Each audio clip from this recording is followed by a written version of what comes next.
Yang kita praperkan, yang kita mohonkan berbeda. Di yang kedua ini kita mempersoalkan digunakannya pasal, dan itu semua dakwaan yang ada itu digunakan untuk mendakwa Dr. Tifa dan juga saya kemarin. Makanya Dr. Tifa kemarin pembelaannya benar. Ini mau main pendek sama mau main panjang. Nah, jadi belum tentu lah Jokowi itu hadir di sidang. Tapi kemarin katanya mau datang, ada statementnya bang, mau nunjukin ijazah katanya SD, SMP, SMA sama S1-nya. Sering dengar gak perkataan? Apa tuh? Udah, tapi belum. Kemarin juga dari Sekjen Pradi Bersatu kan bilang jangan legowo dulu, nanti saya bakal bawa seorang Roy Suryo ke Bui kayak gitu. Itu komentarnya seperti apa bang? Makanya orang tuh belajar hukum. Gimana cara bisa membawa saya ke Bui? Tapi kalau dari Bang Roy Suryo sendiri nerima ancaman itu bang? Gini, ancaman itu bisa juga.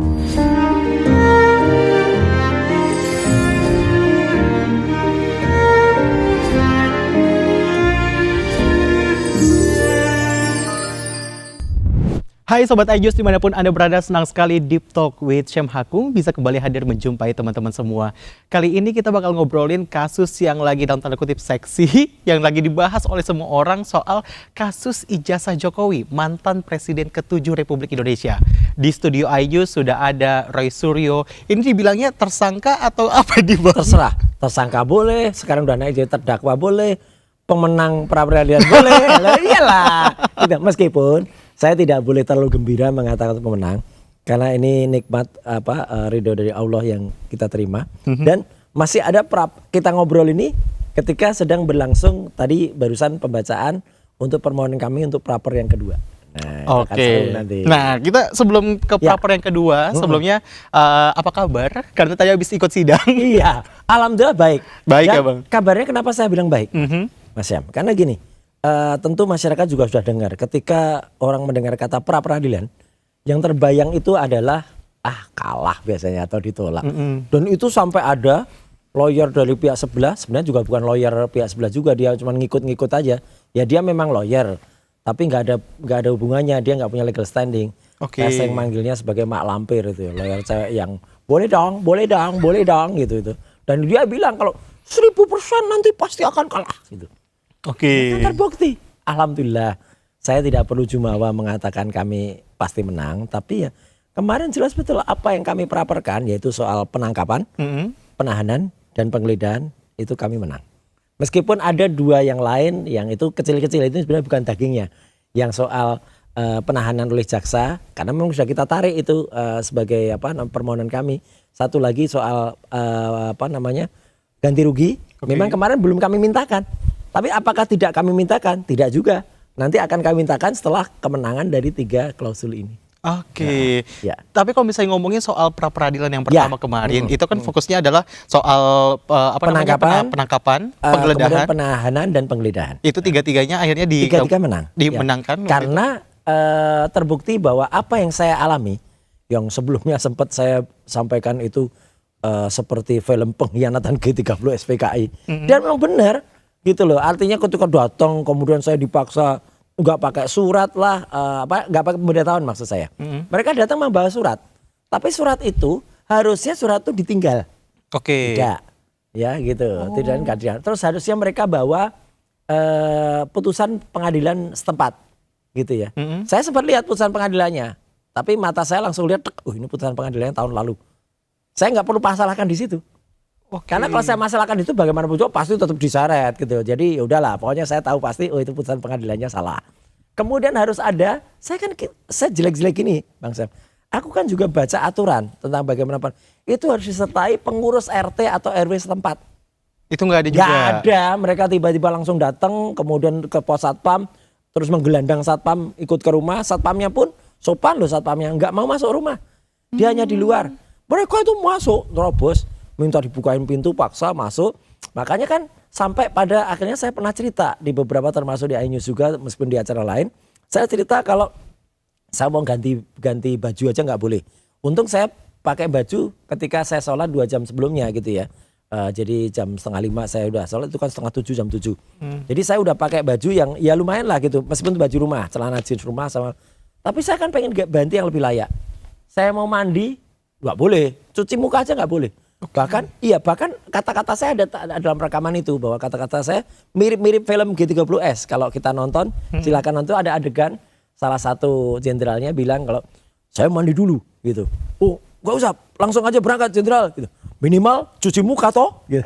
Itu ada kalimat saya ada di persis kalimatnya gitu. Tapi kalau di film pengkhianatan ditembak saya. Kalau ini ya saya nggak ditembak. Tapi benar mau diborgol. Ada kata-kata borgol gitu ada. Nah, untungnya tidak. Nah, dan memang ada dalam film itu yang ini kebaikan hakim ya, hakim tunggal Pak Iketut itu yang kemudian tidak perlu diputar semua. Karena ada beberapa yang sifatnya properti pribadi kayak kamar tidur, dipan dan lain sebagainya nggak perlu kelihatan. Ya udah. Nah, disitulah kemudian itu menjadi bukti yang sangat bagus kalau penangkapan itu sangat tidak proper. Apalagi ternyata suratnya setelah kita cek, nah surat itu banyak yang namanya kopas atau copy paste.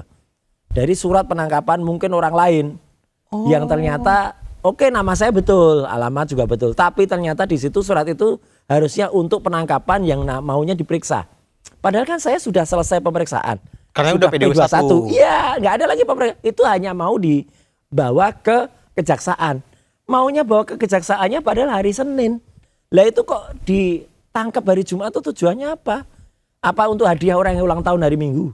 Nah, iya itu kan ada tuh yang ulang tahun hari Minggu itu. Siapa sih Bang? Ada lah pokoknya. Ya. Nah, tapi kan akhirnya hadiahnya dicabut lagi ulang tahunnya ya kan. Saya nggak ditahan. Ya itu. Jadi artinya apa? Surat itu salah. Bahkan surat itu menggunakan KUHP yang baru. Nah, KUHP yang baru. Artinya KUHP yang baru itu KUHP yang tahun 2025.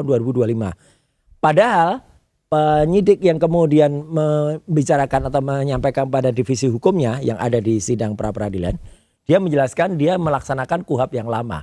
Loh, yang tahun 81. Berbeda berarti? Makanya yang lucu banget, saya berterima kasih justru kepada ahli dari pihak sono yang dihadirkan oleh pihak lawan, ada pihak Polda Metro Jaya, namanya Pak Aristo Pangaribuan. Pak Aristo fair dengan melihat ada dua surat itu, dia langsung bilang, ini namanya cacat formal. Udah kalau cacat formal selesai, berarti harusnya nggak boleh itu. Makanya gini, Mas Syam dan juga pemirsa ya. Jadi artinya saya melaksanakan apa yang mungkin nanti insya Allah itu tidak terjadi pada masyarakat yang lain. Kan mungkin kita sering dengar ya, orang itu ditangkap seenaknya. Iya. Ditahan seenaknya, tahu-tahu ditahan. Gua ada surat. Saya juga loh. Waktu itu istri saya telepon lawyer. Ya, untuk tunggu lawyer dah gitu. Karena kan harus didampingi. Enggak, mereka enggak mau nunggu. Udah, nanti lawyer di kantor saja gitu. Loh, ini tuh saya tuh teroris atau apalah? Teroris kok teroris saja enggak gini-gini banget gitu loh. Atau saya narkoba gitu ya, ditangkap gitu. Wong ini hanya masalah pencemaran nama baik. Terus harusnya ada surat. Dan ternyata terbukti. Bukannya pengakuan saya bahwa saya enggak terima surat. Polda dicek, memang enggak ngirim surat. Dan tidak ada surat yang kita hadirkan juga kesaksian tertulis tapi dari RT RW setempat. Enggak ada pemberitahuan ke mereka juga. Jadi saya udah siapin tuh semua. Itulah gunanya pra-peradilan. Jadi di pra-peradilan itu kita bisa sangat detail membahas unsur-unsur apa yang ini legal atau tidak, sah atau tidak. Itu yang tidak mungkin ada pada peradilan yang umum ya, atau peradilan pokok perkara. Kalau sudah pokok perkara, waktunya sangat-sangat cepat. Dan kemudian saya duduk di kursi terdakwa atau pindah ke sisi sebelah sisi penasihat hukum. Terus mereka itu hanya dihadirkan singkat di situ. Kalau di pra-peradilan mereka itu sebagai pihak. Jadi ada Polda Metro Jaya sebagai pihak termohon, kemudian ada juga kejaksaan sebagai pihak turut termohon, kuasa hukum saya sebagai pemohon, saya sebagai penonton. Nah, jadi kan enak kita bisa lihat kan gitu. Itu yang terlihat. Tapi resikonya juga tinggi pra-peradilan itu. Karena pra-peradilan itu hanya dilangsung satu perkara praper itu hanya berlangsung selama 7 hari kerja. Harus selesai 7 hari itu. Berarti habis sidang ini kan hari ini sidang. Ini yang pertama ya, itu kan pembacaan permohonan saya. Iya betul. Terdiri atas beberapa posita ya perkaranya dan juga petitum permintaan saya. Tuh. Besok hari berikutnya tapi hari kerja ya, hari Senin itu adalah jawaban dari pihak termohon. Hari itu juga kami harus membuat yang namanya replik. Jawaban atas jawaban itu. Dan itu hanya dikasih waktu 2 jam. berarti tim ini harus segera cepat menangkap itu, kemudian mengetik jawaban, ngeprint, kemudian menjilid lagi langsung diberikan. Hari itu juga Polda juga harus menyiapkan namanya duplik. Jawabannya. Replik, duplik. Iya. Ya, itu sehari. Kalau biasanya di sidang umum itu replik bisa seminggu lagi, dupliknya seminggu lagi. Lah ini cepet banget. Habis itu ada pemeriksaan bukti ya dan saksi ya atau juga ahli. Oke. Hari berikutnya lagi adalah pemeriksaan untuk bukti dan ahli dari pihak termohon. Kemudian hari berikutnya lagi itu hari ke-6 itu adalah penyampaian kesimpulan masing-masing. Oke. Begitu kesimpulan masing-masing putusan. Esoknya sudah putusan. Nah jadi artinya selama 7 hari itu tidak semua terus terang orang yang baik itu pemohonnya kayak saya ataupun kuasa hukumnya itu tidak cukup mampu atau tidak cukup kuat. Maka terus terang saya kan memiliki beberapa kuasa hukum ya, ada beberapa kelompok. Oke. Ada kuasa hukum yang sudah membersamai sejak lama yaitu namanya Tokham ya. Kemudian dulu ada Bala RRT. Bala RRT itu adalah barisan pembela Roy Rismontiva. Sebelum si Resmond ya dokter palsu itu berkhianat ya, saya tetap bilang dia berkhianat, melarikan diri dan kemudian malah pokoknya parah lah, minta RJ meskipun dapat SP3. Tapi kan lihat namanya parah banget lah namanya, 2 kali diundang di Rakber aja nggak berani datang gitu ya, konyol padahal udah janji mau datang, parah lah, pengecut lah pokoknya dia. Nah itu kemudian kan ganti jadi Troya, Tifa Roy Advocate. Kemudian ada juga kelompok lain namanya TAKA, tim anti advokasi anti kriminalisasi untuk akademisi dan aktivis yang juga bersamai saya sudah lama. Oke. Nah, jadi grup ini kemarin saya ajak, ayo kita mau prapar gitu. Nah, ada satu yang Tokham dan Troya setuju ngikut. Yang ini kami nggak ikut dulu. Ya nggak apa-apa. Tim dari Muhammadiyah juga kebetulan dari PP Muhammadiyah sekarang lagi concern ke Dr. Tifa. Sementara belum membersamai ini. Tapi misalnya kayak Pak Amir Samsudin segala itu merestui adanya pra-peradilan. Nah contoh-contoh kayak gitu itu biasa Mas dalam sebuah kasus ya. Kemudian saya dibela apakah oleh 1, 2 orang, 3, 5, 10 bahkan 1000 kan ada juga yang mau ngaku begitu. Ya nggak apa-apa. Kadang-kadang diantara lawyer ini saling ada dinamika. Ada yang maju duluan, ada yang enggak. Nanti ketika sidang ada juga yang kemudian buat eksepsi. Ada yang lainnya nanti hanya membacakan saja. Kayak Dr. Tifa kan juga begitu. Tidak semua 27 orang lawyernya itu kan baca semua kan juga tidak kan. Iya. Ada yang cukup mendengarkan, ada yang ikut, ada yang tidak. Normal lah kayak gitu. Itu bukan berarti pecah kongsi Bang? Enggak. Saya nyebut bukan pecah kongsi, tapi kalau ada dinamika boleh. Dinamika itu biasa gitu. Yang tidak boleh itu adalah kalau diantara mereka kemudian saling beradu dan kemudian saling melemahkan sehingga merugikan saya selaku klien. Nah itu saya berhak kemudian menyatakan sikap nanti. Meskipun ini sebenarnya saya juga sudah sampaikan di beberapa podcast, termasuk podcast saya sendiri ya, Roy Suryo Official, bahwa saya sampaikan kalau pada saatnya saya nanti terpaksa memang harus memilih. Dan itu hak dari klien. Ya, supaya nggak elok juga Mas Sam nanti bisa lihat. Nggak elok juga misalnya nanti pada saat di tengah-tengah sidang mereka beradu sendiri kan nggak cocok lah. Saya selalu bilang musuh kita tuh yang ada di luar sana, yang ijazahnya palsu itu musuh kita gitu loh.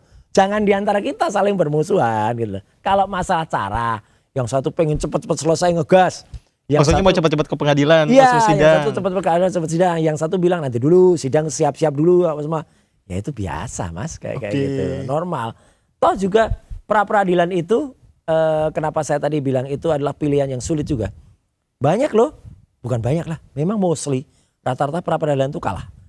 Hanya beberapa kan yang pra-peradilan menang, kayak misalnya kasus Pak BG itu menang lihat. Terus ada dulu orang nomor 1 di pajak tuh menang. Tapi sekelas Mas Hasto, Tom Lembong pun kalah juga kan pra-peradilan gitu ya. Makanya kita hati-hati betul dan kita cermat betul. Alhamdulillah sekali lagi pra-peradilan kita yang pertama mostly menang. Meskipun ada 2 yang tidak dikabulkan. Tapi ini pun juga bukan berarti tidak boleh lagi diajukan. Karena memang belum. Tetap boleh? Boleh, karena kan belum, sebenarnya yang soal ganti rugi itu kan belum saya ajukan Mas. Belum. Nah dengan putusan yang pertama, berarti kan ada kerugian di saya. Hak loh bagi saya. Sudah nama saya dicemarkan karena seolah-olah saya itu digelandang kayak gitu dan videonya beredar kemana-mana. Saya belum mandi itu. Memang saya belum mandi waktu itu ya. Ketika dibawa itu kemudian masih menggunakan pakaian seadanya, bahkan ada yang saya pakai celana pendek ketika saya harus ganti celana pendek. Nah itu kan namanya benar-benar tidak pantas lah gitu, tidak sopan. Tapi ya alhamdulillah lagi, untung KUHP baru ini juga melarang Mas, kayak dulu. Kalau dulu saya pasti sudah dipertontonkan dengan Dokter Tifa dengan press conference gitu ya, bangga sekali. Biasanya kan dulu begitu. Kemudian disuruh berdiri di belakang, diborgol gitu kan. Untung sekarang udah nggak boleh kayak gitu. Di KUHP sudah nggak boleh. Itu pun ketika awal saya udah bilang, baca KUHP baru loh gitu. Jangan dikira saya nggak ngerti KUHP gitu ya gitu. Nah, untung itu terjadi. Nah kalau itu terjadi, meskipun misalnya menang dalam gugatan pra peradilan atau permohonan, tapi kan yang namanya jejak digital itu, ya kan beredar kemana-mana Mas. Betul. Iya, makanya ini kunci juga Mas Sam. Kenapa kalau kemarin teman-teman lihat, saya tidak pernah terlihat menggunakan baju tahanan. Ya karena saya bukan tahanan. Jadi jelas, dan saya memang tidak pernah terlihat di borgol. Memang enggak. Itu bahkan ketika dibawa ke kejaksaan itu tangan saya gini. Walaupun ada semacam tali. Ada memang, ya kan dibawa boleh kan gitu. Ini loh borgolnya, saya bilang gitu. Tapi saya gini dan berusaha disuruh pakai baju, tapi kan tidak sekalipun saya pakai baju. Enggak. Walaupun kayak disematkan kayak memang gitu ya. di apa ya, kayak diselimutkan gitu di belakang. Tapi kan bajunya kayak dipakaikan kayak anduk gitu. Meskipun itu sama sekali enggak. Dan itu memang kita memang enggak sepantasnya ditahan untuk pelimpahan P21. Oke. Kecuali di pemeriksaan kepolisiannya kami sudah ditahan. Tapi kan enggak. Kami tuh enggak ditahan sebelumnya. Terus ini ada triki kemarin tuh, bahwa seolah-olah supaya nanti kejaksaan nahan. Karena di polisinya ditahan. Tapi kan di polisinya enggak ditahan. Ya alhamdulillahnya lagi nih, ini alhamdulillah lagi Mas. Saya harus buka lagi. Ketika kami sudah sempat ditangkap itu ya, tanggal 19 Juni itu, dan kemudian diperiksa kesehatan. Ya siapa yang suruh kami diperiksa kesehatan di Rumah Sakit Polri? Kami tadinya nolak loh Mas. Sama sekali nolak kita. Enggak mau kita. Lu ngapain juga diperiksa, kan tadinya kan sudah diperiksa di Polda kan. Tapi dipaksa dibawa. Oke, begitu kami dipaksa dibawa, ternyata ketika diperiksa parameter kesehatan saya tidak cukup bagus. Oke. Gulanya melonjak tinggi. Dokter Tifa juga kena GERD sehingga dia malah lebih buruk kondisinya. Ya, dia harus naik kursi roda. Itu beneran, itu bukan kemudian kita acting. Ada yang bilang drama katanya, itu bener gak sih Bang? Kalau drama berarti itu menghina polisi Polda Metro. Berarti menghina dokter polisi loh. Oke. Itu yang minta kami dirawat itu Polda kok. Yang minta kami dirawat itu dokter polisi kok. Kami dirawat. Nah sekarang siapa yang salah? Siapa yang suruh kami tidak tidur di Polda Metro, tapi tidurnya di rumah sakit Rumah Sakit Polri. Siapa yang suruh kami malam akhirnya bisa nonton Piala Dunia, ya kan? Lah ya, coba di Polda nggak bisa nonton kita. Ya, nah, siapa yang suruh? Nggak ada. Tapi itu pun drama belum selesai, Mas Sam. Minggu malam kami tiba-tiba mau dibawa lagi, hanya gara-gara untuk supaya esok paginya berangkatnya dari Polda. Nah itu kan pelanggaran juga. Nah itu makanya kemarin kita sampaikan dalam pra peradilan. Bahkan kita hadirkan saksi-saksi yang ada waktu itu dan videonya ada semua, video ketika kemudian akhirnya ada dokter yang bertanggung jawab yang mengatakan ini kondisinya nggak boleh dibawa malam-malam ini. Mana ada rumah sakit di Indonesia yang boleh mengeluarkan pasien di atas jam 10 malam. Dipulangin jam segitu Bang. Dipulang, disuruh keluar, disuruh pindahin lagi. Saya jelek-jelek gini MKes Mas, Magister Kesehatan dari UGM, asli kalau ini UGM-nya ya. Bukan palsu kayak itu ya. Emang ada yang palsu? Ada dong, jelas itu ya kan. Nah 99,9% palsu. Nah makanya saya bilang, dan kebetulan saya punya rumah sakit. Keluarga saya almarhum bapak itu punya rumah sakit dan almarhumah ibu itu guru gitu. Jadi kita latar pendidikannya komplit lah. Nah kita tahu pasti pasien dikeluarkan dari rumah sakit itu pagi hari atau siang hari. Supaya gunanya kalau siang pun itu masih sempat tuh dirujuk misalnya ke rumah sakit lain. Karena mereka nggak boleh terima pasien malam-malam kecuali itu IGD. Gawat darurat baru boleh. Nah itu. Jadi dari sisi situ akhirnya dokter penanggung jawab rumah sakit tidak membolehkan kita dibawa malam-malam. Akhirnya pagi-paginya. Pagi itu ini benar nih. Semua itu ada pertolongan dari Yang Maha Kuasa. Harusnya pagi itu kita dibawa pagi-pagi jam 6. Tapi ya karena ada sedikit kita tarik ulur baru 6:30. Kalau kita dibawa sempat pagi, mungkin kita berangkat dulu ke Polda. Kemudian di Polda itu sempat dulu dimasukkan lagi sehingga berangkat lagi mungkin statusnya jadi tahanan lagi. Tapi enggak Mas. Jadi ketika kita berangkat dari Rumah Sakit Polri di Kramat Jati itu, itu keluar kan nggak bisa langsung masuk tol, tapi lewat Jalan Cililitan itu. Masuk Cawang, baru saya ngalami itu. Stek, bukan hanya stek, tapi benar-benar macet-cet. Gara-gara ada busway yang pagi itu hari Senin itu mengalami laka lantas, nabrak separator sehingga melintang. Siapa yang suruh busway-nya kecelakaan? Kan nggak ada yang suruh kan. Mobil itu yang ngangkut kami itu tertahan di situ. Jadi kami itu 1,5 jam di mobil itu. Sehingga ketika sampai di Polda, waktunya udah mepet. Jadi sampai di Polda cuma tanda jalan lagi ke kejaksaan. Jadi nggak sempat lagi yang namanya statusnya itu jadi tahanan. Nah, karena statusnya bukan tahanan, maka ketika ada surat penahanan, ada penggeledahan yang tidak proper itu, apalagi penangkapan itu yang kemudian kita pra-peradilan kan. Kalau ya, untuk pra-peradilan kedua tuh beda dengan yang pertama tuh apa sih Bang? Yang kita praperkan, yang kita mohonkan berbeda. Di yang kedua ini kita mempersoalkan digunakannya pasal 32 Undang-Undang ITE, Informasi Transaksi Elektronik, untuk melakukan status saya selaku tersangka kemarin. Nah, penersangkaan seseorang itu harus berdasarkan 2 alat bukti minimal. Nah sekarang Undang-Undang ITE itu, mohon maaf lagi-lagi Mas Am, saya ikut membuat semenjak sebelum tahun 2008. Saya itu tergabung dalam TKTI, Tim Koordinasi Telematika Indonesia. Nama saya ada dalam SK yang dikeluarkan oleh Pak Samsul Mu'arif sebagai Menkominfo waktu itu. Demikian juga dengan Pak Profesor Henry Subiakto yang menjadi ahli dari kami. Jelas betul Undang-Undang ITE itu namanya dulu IETE, Informasi Elektronik dan Transaksi Elektronik. Itu dibuat untuk kejahatan komputer, computer crime, dan kejahatan dengan komputer, computer related crime. Jadi kejahatannya itu harus ada di dalam komputer atau perangkat elektronik. Maksudnya gimana tuh? Jadi misalnya Mas dan saya, ya, saya bertransaksi dengan Mas. Kemudian saya kirim, Mas, aku udah bayar ya 1 juta. Saya kirim, gitu. Tapi saya sebenarnya transfer 100.000. Saya ubah angka syarat bukti berhasil. Diedit berarti. Itu namanya kejahatan elektronik. Nah, bahkan ketika itu seolah-olah saya anggap sebagai asli, sebagai bukti otentik, itu melanggar pasal 35.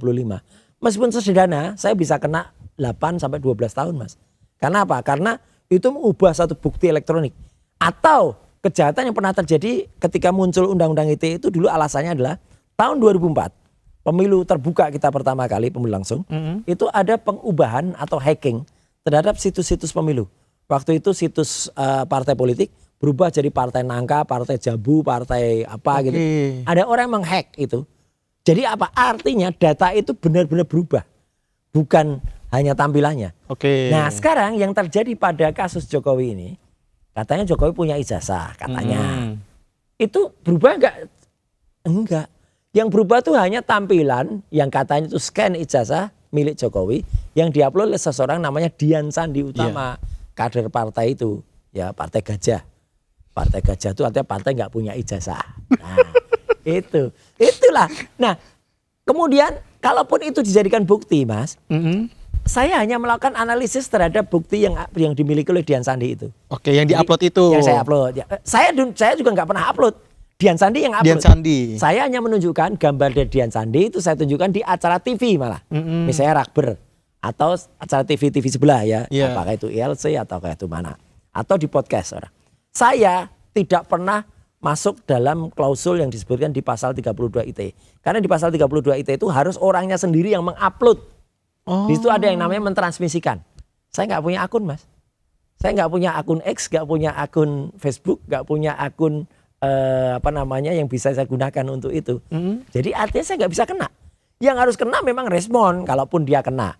Karena dia ada di Bali G Academy, di mana itu banyak banget. Dan itu semua dakwaan yang ada itu digunakan untuk mendakwa Dr. Tifa dan juga saya kemarin. Makanya Dr. Tifa kemarin pembelaannya benar. Bukan saya pemilik Bali G, bukan saya. Dr. Tifa itu hanya menyampaikan sama di acara Rakber. Kami dipandu Mas Aiman. Gitu. Nah, acara Rakber pun itu nggak boleh sebenarnya acara TV itu tiba-tiba dijadikan ditersangkakan begitu. Harus melewati Dewan Pers dulu. Karena kita punya Undang-Undang Pokok Pers nomor 40 ya tahun 99. Jadi itu harus pakai dulu. Nggak boleh seenaknya tiba-tiba kami kena ITE. Jadi boncos banget Mas ini. Jadi itulah makanya kami pra-peradilan kan. apakah buktinya itu sesuai dengan undang-undang atau enggak? Sudah dipanggil belum Dewan Pers? Ada bukti enggak kalau dengan Dewan Pers yang dipersalahkan adalah narasumber? Enggak pernah ada sejarahnya. Ya narasumber itu disalahin.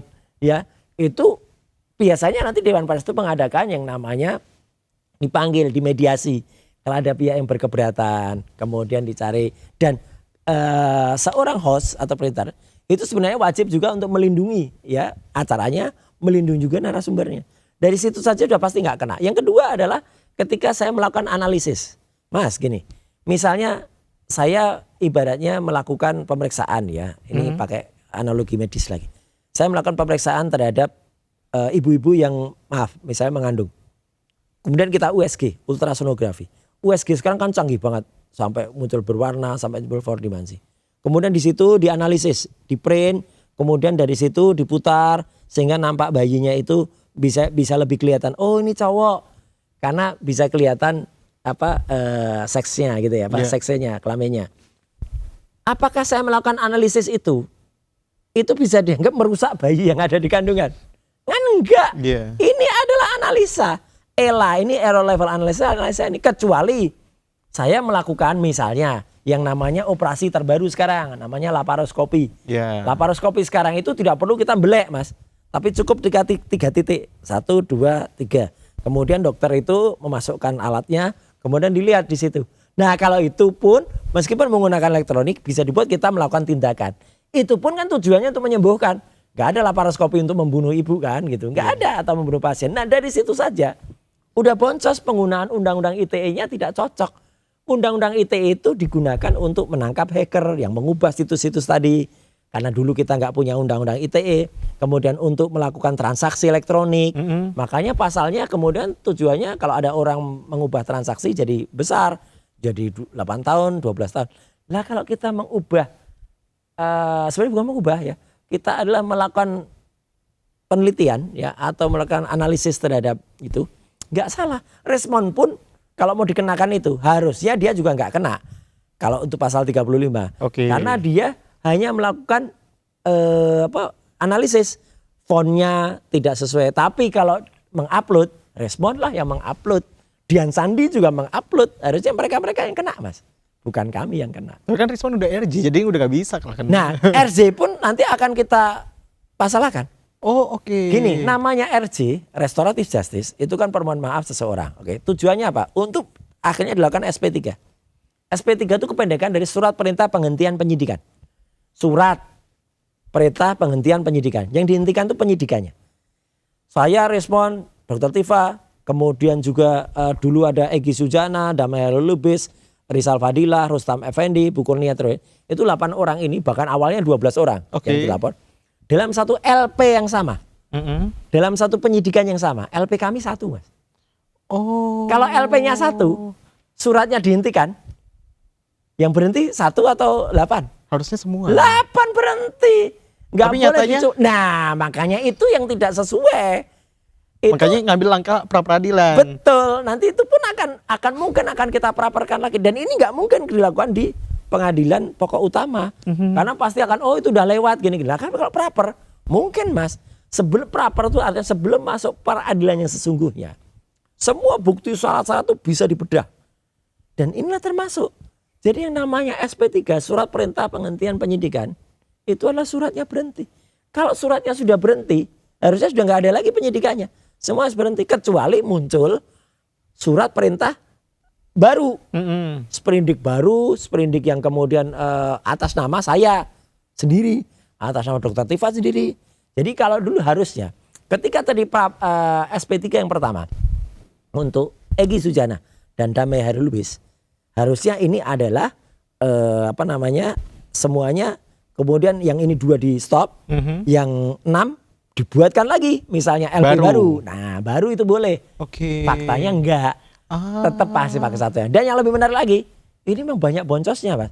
Dulu ketika saya dan ke-7 teman yang lain itu kemudian diperiksa, dipanggil untuk menjadi saksi awalnya sebelum menjadi tersangka, kami itu diundang dengan satu lokus ya, satu lokasi peristiwanya, dengan satu tempus juga, satu tempat, satu waktu, lokasi dan waktu yang sama. Waktu itu tertanggal 26 Maret 2025. menariknya Mas, tanggal 26 Maret 2025 itu lagi bulan puasa. Saya lagi acara buka bersama dengan komunitas yang lain, dengan komunitas otomotif Oke. di rumah makan di daerah Kemang. Oke. Nggak ada di lokasi itu. Itu ternyata konferensi pers di tempatnya Egy Sujana. Ada beberapa orang di situ. Lah harusnya orang-orang itu yang kena. Lah kok saya tiba-tiba diikutkan ke situ, kan konyol juga. Itu sebenarnya sudah kami jawab bahwa saya tidak ada di situ. Tapi kebetulan kan memang di antara 8 itu ada yang di situ kan. Jadi dianggap perkara jalan terus. Oke. Jadi kami itu hanya akhirnya jadi tersangkut-sangkut. Ibaratnya kita ada 3 orang Mas. Lagi jalan-jalan. Kemudian ada 1 orang yang tiba-tiba bergabung, nggak kena. Terus ketemu orang lain, orang ini membunuh orang, dus gitu. Kita kan kena bertiga karena dianggap jadi saksi. Terus tiba-tiba dia dapat RJ yang bunuh ini, ya dapat restoratif justice. Yang kena getahnya sisanya. Kita kan sisanya. Kita yang dituduh membunuh. Itulah yang terjadi pada kasus ini. Jadi orang yang benar-benar melakukan press conference pertama kali TPUA itu Egy Sujana dan Damai Lubis itu sudah hilang ya gitu. Kemudian dia lewat, ternyata yang lain-lain itu malah justru yang kena. Oke. Kemudian kasus respon juga sama. Yang kemudian banyak yang melakukan 1000 triliun % palsu gitu. Bahkan mengatakan Nusa Kambangkan Jokowi. Itu respon. Oke. Yang bilang gitu. Jelas betul tuh jejak digitalnya ada. Dia bilang ijazah skripsi Jokowi itu hanya seperti toilet paper. Ya hanya seperti kertas toilet ya untuk cebok gitu. Itu dia yang bilang. Dan itu masih ada di Twitternya dia, masih ada di X-nya dia semua. Bahkan dia mengatakan kalau ini palsu. Ini dia juga tidak hanya Jokowi, dia juga nyerang Gibran. Semua ada di situ. Lah kok tiba-tiba dia dimaafkan? Kita yang dianggap harus bertanggung jawab terhadap statement dia yang soal penghinaan itu. Enggak ada. Saya sejauh ini enggak akan mau bilang kalau Nusa Kambangkan ini kemudian dia hina-hina petugas banyak loh. Dia akan penjarakan Tito Karnavian gitu dia bilang gitu. Muhammadul Al-Azhar gitu, Krishnamurti. Itu respon semua. Iya, kata-kata harusnya kembali ke orangnya, kembali ke pelakunya. Jangan kemudian malah makanya Dokter Tifa kemarin protes betul dalam eksepsinya. Ini tuduhan ini atau dakwaan ini dijatuhkan kepada Dokter Tifa yang Dokter Tifa itu tidak melakukan itu. Betul. Dokter Tifa memang nggak melakukan itu gitu loh gitu. Saya juga tidak. Loh kok enak aja kok kami dibebani yang pelakunya perilakunya si dokter palsu omon-omon itu gitu loh. Ya. Makanya akhirnya ngambil pra peradilan. Iya, supaya kita ini menjalankan itu dengan dengan hati-hati, dengan cermat. Oke. Meskipun ada juga orang bilang, "Mas, berarti kan sebenarnya Mas ini hanya melakukan tindakan untuk colong start atau apa?" Bukan colong start, untuk memanjangkan peristiwa gitu ya gitu. Jadi mau dibilang wah ini mainnya panjang gitu ya gitu. Gak mau main cepet, gak mau main pendek gitu. Nah saya kan juga bilang ya itu terserah kita kan. Mau mainnya kayak apa. Ya kan kita berhak. Punya strategi. Iya ibaratnya gini ya Mas. Kita mau pendek, mau main panjang. Ya itu terserah kita mau pendek atau apa nih? Ini mau main pendek sama mau main panjang. Selalu ada yang di bawah ya Bang Roy. Itu terserah kita. Ya. Itu jadi kan. Iya kan mau main pendek mau main panjang simsalabim. Nah itu terserah kita. Wong kita yang mau didakwa kok. Jadi kan kita harusnya ya kita smart lah. Tuhan itu Mas, Allah itu memberi kita otak itu untuk kita cerdik gitu loh. Cerdik dan berpikir. Jangan sampai kita terus mau kemudian diserang pokoknya peradilan masuk. Yang mau diadili aja, yang melaporkan aja belum tentu datang kok. Ini benar loh. Iya, sekarang kan sudah mulai tuh para lawyernya udah menggunakan berbagai cara ya. Dia kemudian malah mengatur supaya nanti bisa juga pakai Zoom saja. Lawyernya Pak Jokowi. Iya. Oke. Iya, jadi belum tentulah Jokowi itu hadir di sidang. Tapi kemarin katanya mau datang, ada statementnya Bang, mau nunjukin ijazah katanya SD, SMP, SMA sama S1-nya. Sering dengar gak perkataan? Apa tuh? Sudah, tapi belum. Belum, tapi sudah. Kiri tapi kanan. Kanan tapi kiri. Udah dia gitu aja. Dan mau menunjukkan gimana dia bisa menunjukkan. Sekarang ijazahnya katanya sudah diserahkan kepada Polda. Oke. Jadi dia cukup beralasan. Saya nanti Zoom saja. Zoom nanti saya minta jaksa untuk menunjukkan. Udah terbaca lah caranya. Bahkan ada yang lawyernya juga ada yang bilang Pak Jokowi sudah menandatangani kok berita acara pemeriksaan dan di bawah sumpah Jadi nanti cukup kalaupun ada sesuatu itu nggak perlu dihadirkan.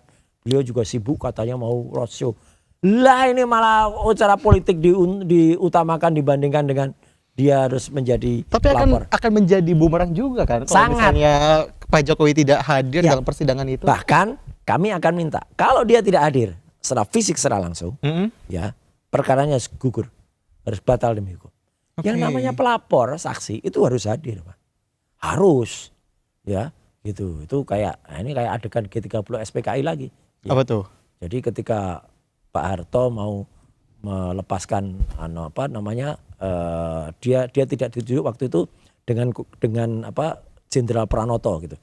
Pranoto, kamu yang menjadi pimpinan Angkatan Darat. Terus Pak Harto bilang, wah kalau saya begitu saya nggak usah tanggung jawab. Oh, itu tugasmu Harto, harus gitu. Nah itu sama, harus hadir ya sebagai seorang yang melapor, dia harus hadir.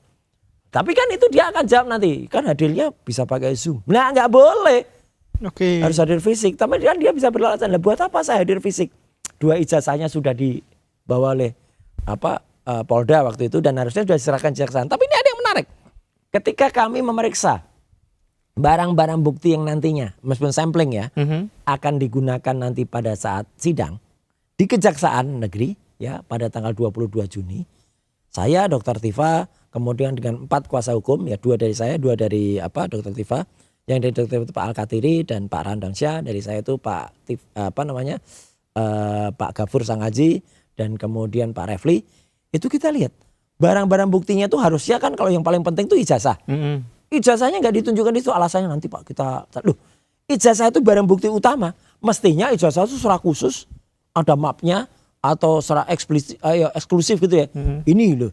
Enggak, malah kami menemukan itu ada legalisasi ijazah baru. Tahun 2025 lagi. Bulan Agustus. Untuk apa nih legalisasi? Nah makanya emang Jokowi daftar kerja lagi di bulan Agustus 2025. Ya. Lucu banget ini. Jadi ada legalisasi baru atas nama cap dan tanda tangan Dr. Sigit Sunarta. Sigit Sunarta itu dekan baru. Oke. Lucu lagi ada mesin ketik. Mesin ketik yang kayaknya tuh mau seolah-olah tuh mesin ketik kuno. Ya kan ada nanti ada skripsi pakai mesin ketik. Tapi saya lihat mesin ketiknya ini agak baru nih, mungkin baru beli dari Jalan Surabaya atau mana gitu ya. Gitu. Jadi udah dibersih-bersih. Mesin ketik itu ini unik Mas. Kalau komputer misalnya kita ngeprint ya, apalagi dengan mesin inkjet atau apa, bisa mirip hasilnya. Jadi mesin cetaknya tidak sama pun bisa mirip. Ya asal filenya sama, mesin komputernya beda aja, printernya beda aja, itu bisa mirip. Tapi kalau mesin ketik Mas, sesama mesin ketik yang sama pun, saya dan Mas Sam sama-sama ngetiknya hasilnya bisa beda. Karena ketika ketukannya itu beda. Kan ketukannya ketukan manual itu, yang cetak. Cara kita mengetik ya, ada orang yang bisa mengetik 10 jari. Tapi kalau yang 10 jari dengan orang yang mengetik 11 jari, 11 itu ini kanan kiri. itu pasti mantep yang 11 jari. Karena kalau 11 jari itu tekanannya cetak. Maksudnya tintanya lebih terlihat. Lebih terlihat. Kalau yang 10 jari, tombol QWERTY, huruf Q, huruf B, huruf E, T, Y yang ada di sini. Itu pasti akan lebih lemah ketukannya. Karena tangan kita ini nggak sama dengan tangan kanan. Betul. Pasti yang ada di sini spasi sama AA ini lebih jelas. Belum tentu juga mesin ketik itu apalagi kalau berbeda. Lengkungan tuasnya itu pun bisa sama. Kadang-kadang dia naik turun gitu Mas. Nah makanya nanti kalau memang itu yang akan dipakai, kita akan suruh Jokowi ngetik di situ. Iya, coba ngetik skripsinya, diketik sampai sekian puluh halaman itu. Coba sama enggak nanti? Kalau dia enggak mau, wah kita protes. Makanya Jokowi bisa takut untuk hadir. Karena dia bisa kita paksa untuk melaksanakan itu. Jadi Bang Roy tidak yakin kalau misalnya Presiden Jokowi itu akan presiden ke-7 bakal datang. Enggak datang. Tapi kan pas kalau dia maju pun ibaratnya apakah nunjukin ijazah? Justru itu, dia pasti akan banyak dalih lah. Orang ini banyak dalih lah. Kita tahu lah cara ngelesnya kan luar biasa. Dulu bilang kalau di kantong saya ada 11.000 triliun. Ternyata utang kita yang 11.000 triliun. Di kantong kiri ada sekian triliun. Ternyata yang sekian triliun itu ada di brankas yang kemarin dibobol di Cipete itu. Nah, ini kasus lain. Ini kasus lain ya. Gitu. Bukan triliun. Kalau yang ada di Cipete itu miliar. Oke. Yang triliun itu hutang anaknya. hutang Kaisang itu ya, itu sekian triliun itu ada itu di situ gitu. Tapi kalau ngomongin soal apa namanya pra peradilan juga, tapi kan yang menarik itu yang pertama, kalau nggak salah ya Bang, boleh diralat kalau saya salah. Itu kan Dokter Tifa kemarin juga sempat ngajuin pra peradilan, tapi kan dicabut. Betul. Nah, kalau misalnya banyak yang berargumen tuh, oh ini pecah kongsi nih pasti berbeda. Justru kami itu berkomunikasi dengan sangat baik. Oh iya, oke. Terbukti 2 kali persidangan Dokter Tifa dan kebetulan saya bisa hadir, saya membersamai, ya itu saya hadir langsung di sidangnya Dokter Tifa. Dan saya tahu persis kenapa Dokter Tifa mencabut. Jadi ceritanya kan ketika kami ditangkap waktu itu, kuasa hukumnya Dokter Tifa langsung mengajukan pra peradilan. Oke. Ya. Dan justru ketika kami masih dirawat di rumah sakit, saya dan Dokter Tifa melalui kuasa hukum ya, karena kami nggak ketemu gitu, beda kamar. Kemudian saya menitipkan pesan kalau kuasa hukumnya bilang ke saya, Pak, kami Dokter Tifa maju praper loh. Waduh, hebat dong. Tapi prapernya ternyata adalah praper untuk penangkapannya Dokter Tifa saja. Oke. Nah, saya kemudian memajukan untuk yang penahanan, penggeledahan. Dokter Tifa nggak majuin itu. Sehingga ketika memang sudah tidak ditahan, menangkap, Dokter Tifa nyabut itu.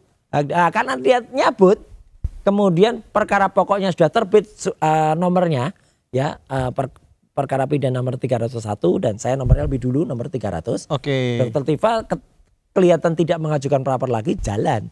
Sedangkan saya begitu hari Senin itu sebelum masuk ke kejaksaan kami mengajukan praper.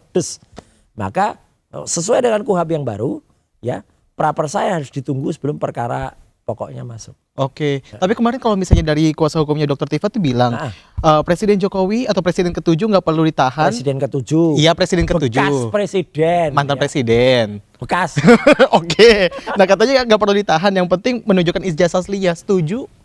Apa gimana Bang Roy? Kalau itu dari kuasa hukumnya Dokter Tifa? Orang itu sekali lagi ya, bekas presiden itu lamis. Lamis itu apa yang Lamis itu dikatakan? apa? Lamis itu istilah Jawa. Orang yang dikatakan berkebalikan dari asli. Dia itu pengen ditahan. Udah. Yakin. Makanya kan penahanan itu kan ada yang bilang itu kan hadiah ulang tahun bagi dia gitu loh. Iya kan? Ketika kami ditahan itu gitu suruhnya. Tapi kan alhamdulillah ya.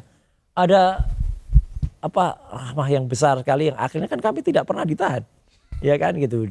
Dan makanya ketika kemudian kami tadi mempermasalahkan juga soal ada RJ, itu kan juga sama. Jadi ibaratnya gini, ada kita tuh menggunakan jalan yang berbeda. Oke. Dan meskipun ada orang lain yang kemarin sempat menempuh cara-cara RJ, kemudian ada cara-cara mereka dapat SP3. Kalaupun nanti harus di SP3 kan. Oke. Saya tidak pernah minta itu sebagai RJ, tapi SP3-nya itu terjadi karena apa? Karena memang konsekuensi hukum yang membuat itu. Jadi misalnya memang harus begitu, kayak pra peradilan.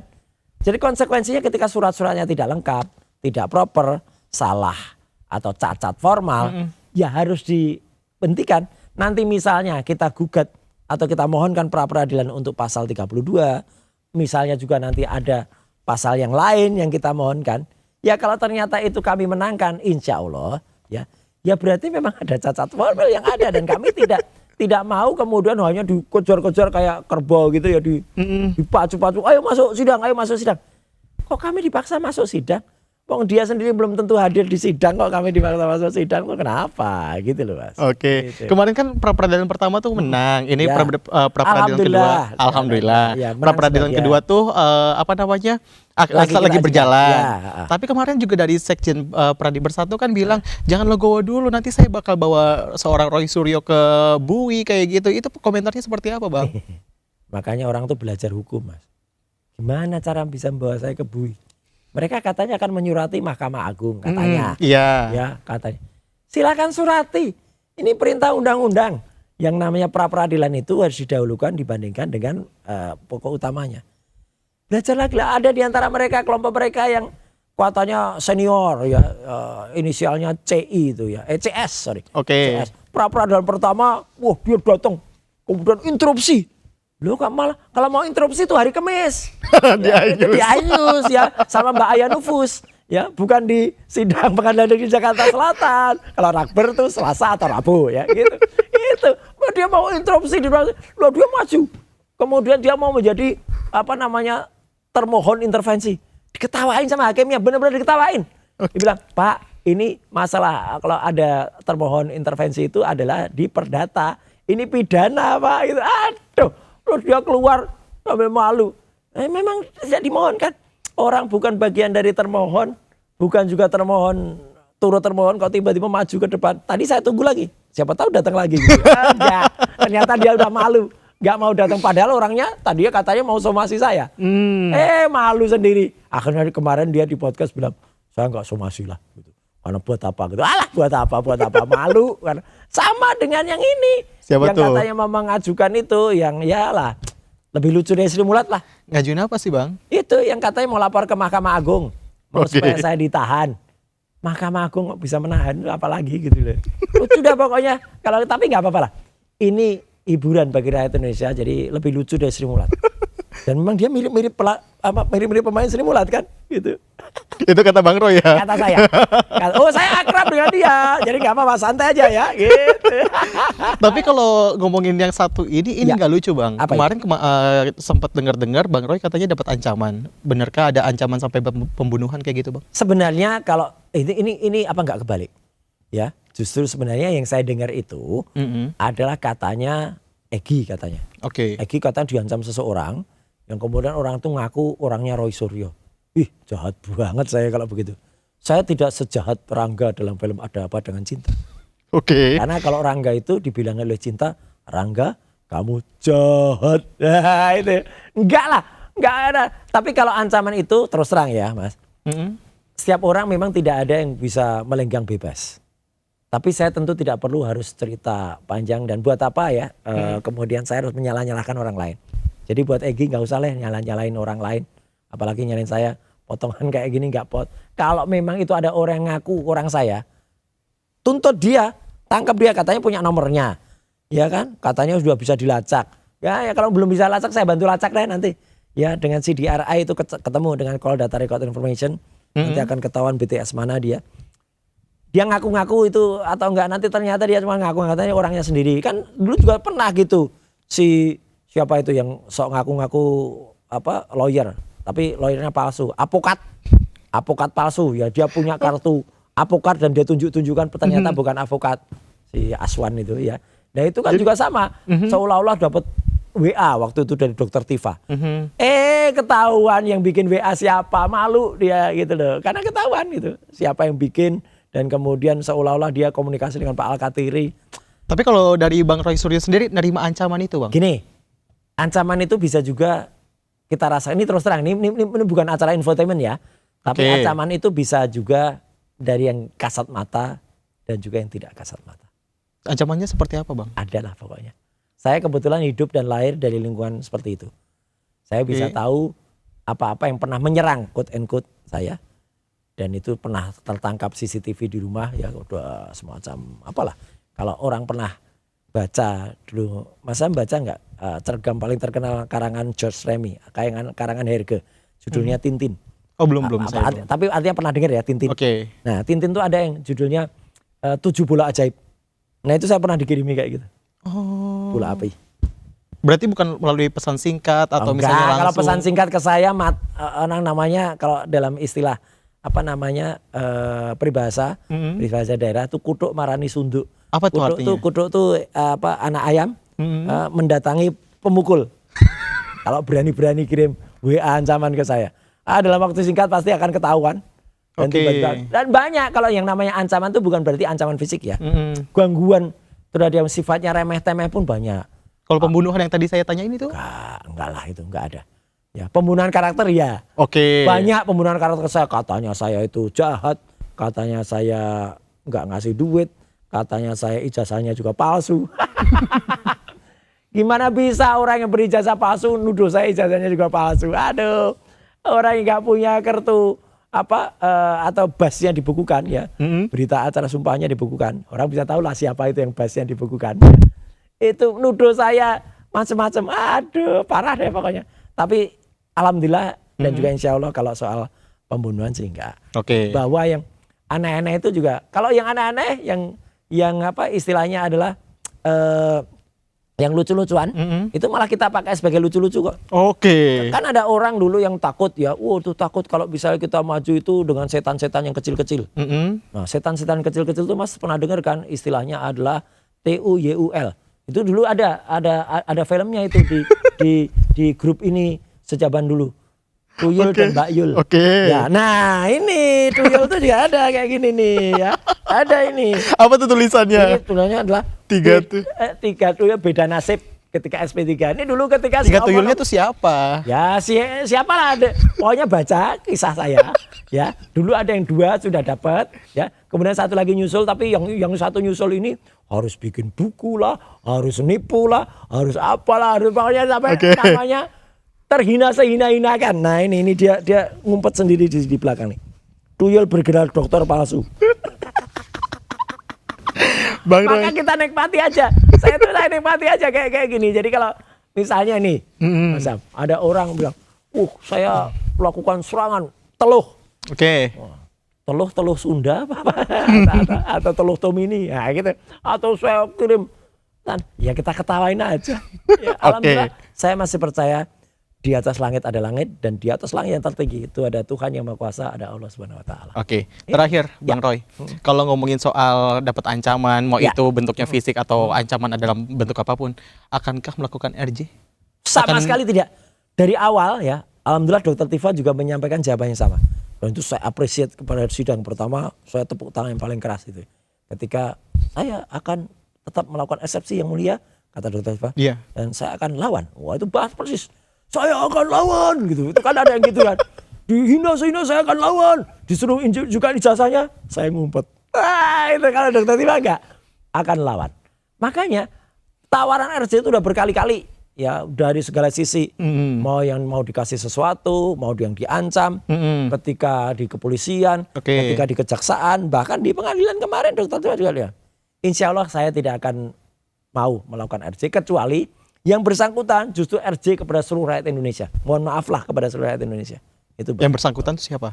Nah, yang lapor lah. Oh yang lapor. Lapor. Makanya kalau lapor itu jangan bentar-bentar lapor, ya. Kok lapor kok cuma sebentar. Gitu. Jadi jangan bentar-bentar lapor.